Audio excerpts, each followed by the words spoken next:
इसलिए मिला कि तेरी मस्जिदें वीरान हो गई, तेरा मदरसा उजड़ गया, तेरी मस्जिदें उजड़ गई, तेरा मदरसा उजड़ गया, तेरे घर में 24 घंटे गाने चल रहे हैं। अगर सीने में गैरत जिंदा है तो तू कसम खा ले कि तुम मेरे अजान के खिलाफ बोलता है, मैं तेरी फिल्म नहीं देखूंगा, मैं तेरा गाना नहीं सुनूंगा, मैं तेरा डायलॉग नहीं सुनूंगा। अपने मोबाइल से फिल्मी गाने डिलीट कर दे, अपने मोबाइल से फिल्म को डिलीट कर दे, फिल्म हॉल पे थूक दे कि मैं तेरी फिल्म नहीं देखूंगा, मैं तेरा गाना नहीं सुनूंगा, मैं तेरा डायलॉग नहीं बोलूंगा, मैं तेरा कपड़े का स्टाइल नहीं अपनाऊंगा, मैं तेरा हेयर स्टाइल नहीं अपनाऊंगा।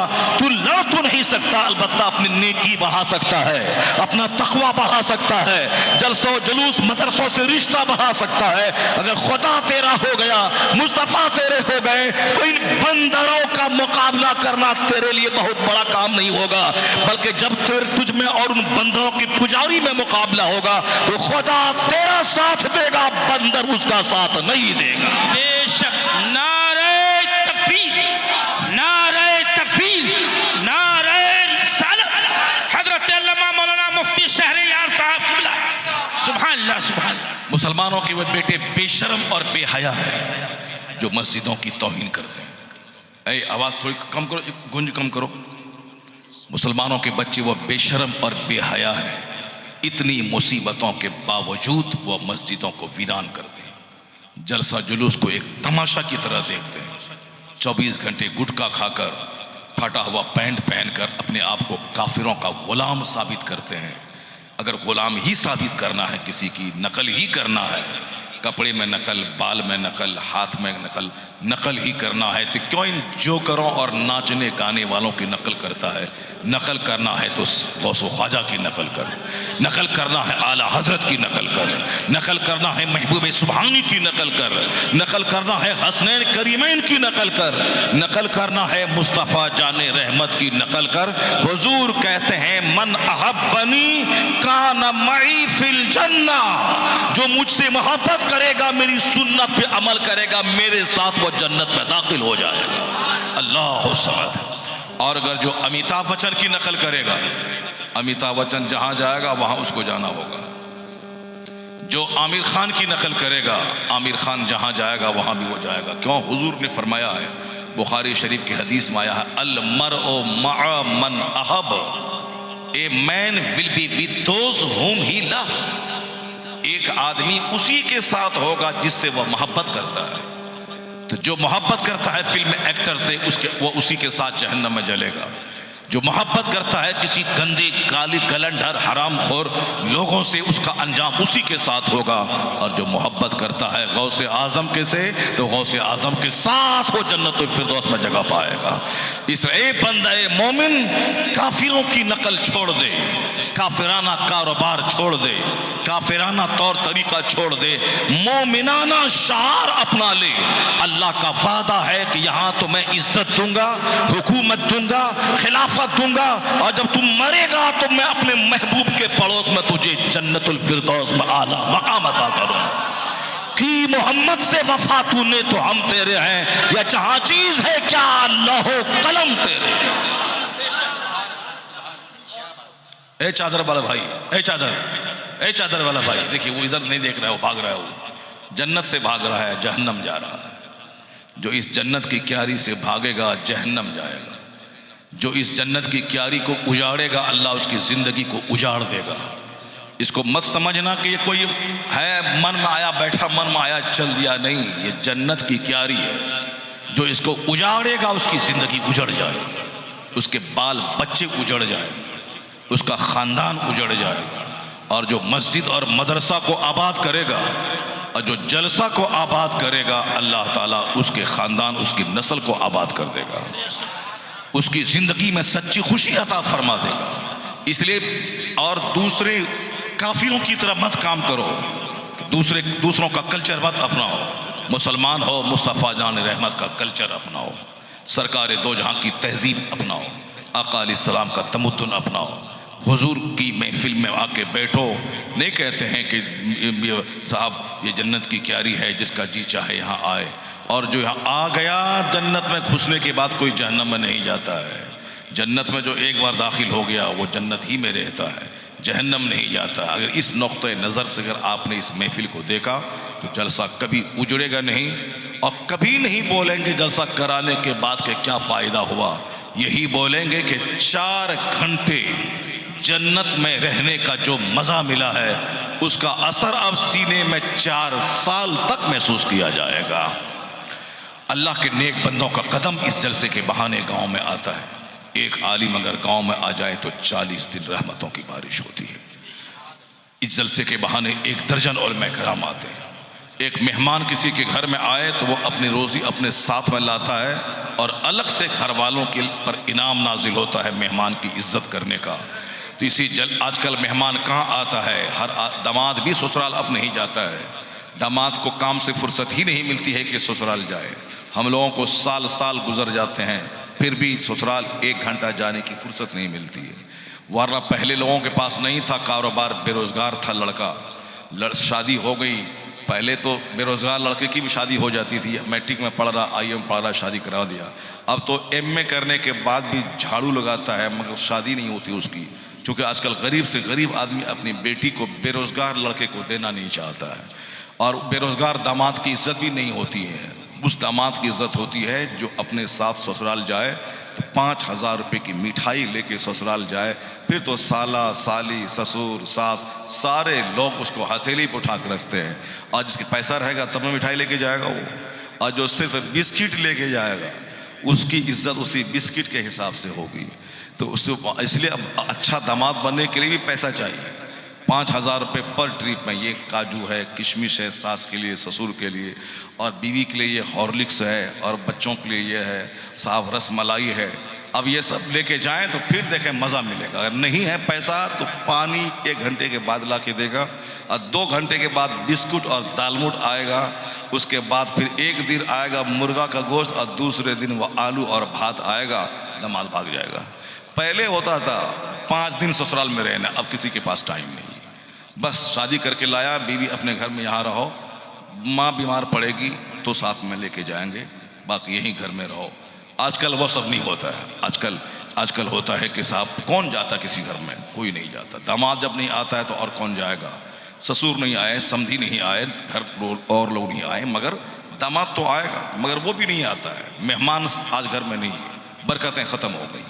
हज़रत इब्राहीम अलैहिस्सलाम उस वक़्त तक नहीं खाते थे जब तक कि मेहमान को साथ बैठा के खिलाते नहीं थे। मेहमान की तलाश में 5-5 किलोमीटर दूर चले जाते थे मेहमान को ढूंढने के लिए। मेहमान मिले उनके साथ उनके गाँव। आज मेहमान नहीं आता, जलसा करा के देख पूरा गांव मेहमान से भर जाता है। सुभान अल्लाह। आपके यहाँ नहीं होता होगा, हमारे यहाँ होता है। जलसा जहाँ हुआ हर घर में 10-10 मेहमान आ जाते हैं। उसी जलसे के बहाने रिश्तेदारों से मुलाकात होती है, उसी जलसे के बहाने मुसलमानों के बीच बैठने का मौका मिलता है। मस्जिद में तो गए, जल्दी से नमाज पढ़ा, भाग गए, 1 घंटा मुसलमान के बीच बैठने का मौका नहीं मिलता। ये जलसा ही है जो 2-4 घंटे मुसलमानों के बीच बैठने का मौका देता है। क्यों? इसलिए कि जहाँ 40 मुसलमान मौजूद हों ज़रूर एक अल्लाह का वली होता है। हम गंदे हैं, हमारा किरदार गंदा है, सब गंदे नहीं है। कोई ऐसे भी हैं जो रात को उठकर तहज्जुद की नमाज पढ़ते हैं। कुछ ऐसे लोग हैं जो रोज़ाना 5-5 हज़ार बार दरूद शरीफ पढ़ते हैं। कम से कम इसी जलसे के बहाने उस नेक लोगों के बीच बैठने का मौका तो मिल जाता है। और जो डकैत के पास बैठे तो डकैती का मजाज लेके जाता है, और कोई नेकों के साथ बैठे तो जन्नती मजाज लेके जाता है। ये जलसा इस माना कर हर एतबार से एक जन्नती कार्यक्रम है, जहाँ उलमा कराम की आमद होती है, जहाँ मुसलमानों की आमद होती है, मुसलमानों के साथ बैठने का मौका मिलता है। तो इस जन्नत में आए, खामोश रहें, सुभान अल्लाह का विर्द करें। जब यहाँ से उठेंगे तो लगेगा कि गुनाहों का बोझ हल्का हो गया है और नेकियों का वजन बढ़ता चला जा रहा है। एक बार जोर से बोलिए सुभान अल्लाह, हाथ उठा के बोलिए सुभान अल्लाह। कल हम हुजूर की 10 हदीस आपको सुनाएंगे। कल भी आप रहेंगे ना, आप सब रहेंगे ना, आप सब अपने साथ 2-4-5 लोगों को लेके आएंगे। कल बड़ा मजमा होना चाहिए। और कल मुझको 10 बजे बैठाइए, 10 से लेकर 12 बजे तक 2 घंटे की तकरीर मैं करूँगा। कल 10 हदीस सुनाऊँगा और आज कुरान शरीफ की 10 आयत सुनाता हूँ। सुभान अल्लाह। और है क्या दुनिया में? कुरान और हदीस, यही तो है मेजर रिसोर्सेज ऑफ गाइडेंस है।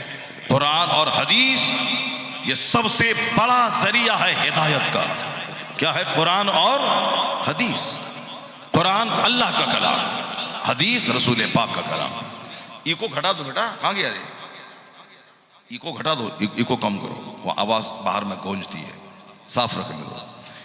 अल्लाह का कलाम कुरान, उससे बेहतर कोई कलाम नहीं। और हदीस मुस्तफ़ा का कलाम, उससे बेहतर कोई कलाम नहीं। हमारी बात झूठी हो सकती है, स्कॉलर की बात झूठी हो सकती है, दुनियादारों की बातें झूठी हो सकती हैं। हुजूर का कलाम सबसे मजबूत कलाम, जिसका कोई जवाब नहीं। अल्लाह का कलाम तो खालिक का कलाम है। वो कलाम इतना ज़बरदस्त है जिसमें न डाउट है, न शक है, न शुबा है, न किसी तरह की कोई गुंजाइश है। एक मिसाल आपको मैं देता हूँ। आज की तारीख में वैज्ञानिक कहते हैं कि ज़मीन और आसमान दोनों आपस में मिले हुए थे। सुनो गौर से, इल्म की बातें। ऐ लकी,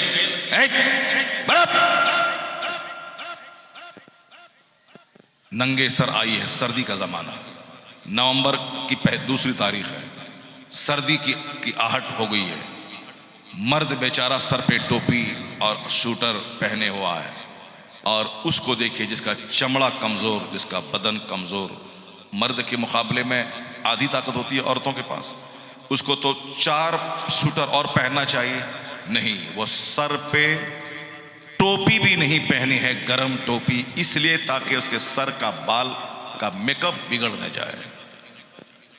आजकल शादी ब्याह में औरतें ब्यूटी पार्लर से सज धज के आती हैं, और पहली बार घर से जुदा हो रही हैं तो रोती तक नहीं है। क्यों? रोएंगी, आंसू निकलेगा तो चेहरे का मेकअप बिगड़ जाएगा। बेहयाई की इंतहा हो गई। जदीद तहजीब ने हमें अंदर से खोखला करके जानवर बना दिया। रोती तक नहीं है कि चेहरे का मेकअप बिगड़ जाएगा। ये चेहरा है किसके लिए? शौहर के लिए। चेहरा का मेकअप बिगड़ जाएगा। क्यों 1 घंटे तक ब्यूटी पार्लर में जाती है? क्यों मेकअप करवाती है? क्यों 1 घंटे खड़ी रहती है शीशा के सामने? इसको लगाया, इसको पोंछा, इसको लगाया, इसको पोंछा, इसको लगाया, इसको पोंछा।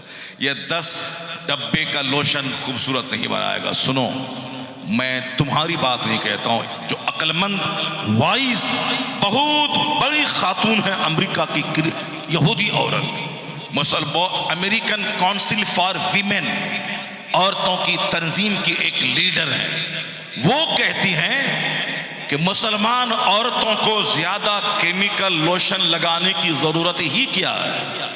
उनके मजहब में 5 वक्त की नमाज फर्ज है, और नमाज से पहले वजू करना उसके नजदीक फर्ज है। वजू में फेस वॉश है, 5 बार जो फेस वॉश कर ले उसे किसी लोशन की जरूरत नहीं है। और फिर नमाज में जो ब्लड सर्कुलेशन होता है, यह सर नीचे होता है सजदे में, और ये हार्ट जो ब्लड को इनपुट भी करता है, आउटपुट भी करता है। ये हार्ट जो ब्लड लेता भी है और छोड़ता भी है।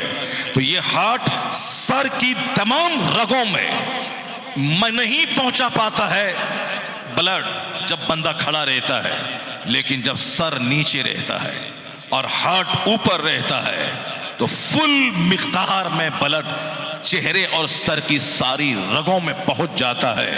ये कोई लोशन न लगाए, सजदे से सर उठाकर सलाम फेर कर आईने में अपना चेहरा देखें और थोड़ा सा सजदा लंबा कर दें तो सारा चेहरा खून से भरा हुआ नजर आएगा। तो कहती हैं इसे कोई लोशन लगाने की कोई जरूरत नहीं, इसको खूबसूरत बनाने के लिए नमाज का सिस्टम, वजू का सिस्टम काफी है। कोई दूसरे मरहम की जरूरत नहीं है। जो नेचुरल खूबसूरती है वो सजदे से और वजू से हासिल हो जाती है। ये है नेचुरल सिस्टम। नमाज से खूबसूरती तलाश कर, न कि सर के बाल खोल के गजनबी मर्दों को दिखला करके अपनी खूबसूरती का मुजाहरा करना नहीं। अभी चंद दिन पहले उड़ीसा में एक औरत की कहानी मेरा अपना एक चाहने वाला अकीदतमंद है वो सुना रहा था, क्योंकि अक्सर तकरीर में मैं पर्दों के ताल्लुक से, नमाज के ताल्लुक से, जो समाज की बुराइयां हैं उसके ताल्लुक से मैं बातें करता हूं। तो उस नौजवान ने अपनी बात मुझको सुनाया, हुजूर मेरा, आप तो कहते हैं ये मेरा तजर्बा जो आप कहते हैं सच कहते हैं, उसने अपनी बात मुझको सुनाई। चूँकि मैं कभी कभी उसके घर पे उस इलाके में ठहरता हूँ, 2 घंटे 4 घंटे, प्रोग्राम में जाना है, शाम में दिन में पहुँच गया ट्रेन से, वहाँ उनके घर में ठहर गया। वह नौजवान इतनी मोहब्बत मुझसे करता है कि मेरी तकरीर सुने बगैर वो सोता नहीं है। काम करता है दुकान में दिन भर तकरीरें मेरी चलाता रहता है। अब मुझको फ़ोन करके बताता है कि ये हदीस आप पढ़े थे तो उस हदीस का तर्जमा ठीक से बता दीजिए, हम ये सुने हैं सही है कि गलत है। मेरी ये तकरीर वो हमको सुनाता है, वो फ़ोन करके सुनाता है। वही कहता है, हज़रत जो आपने जो कहा है कि बेहयाई बेपर्दगी का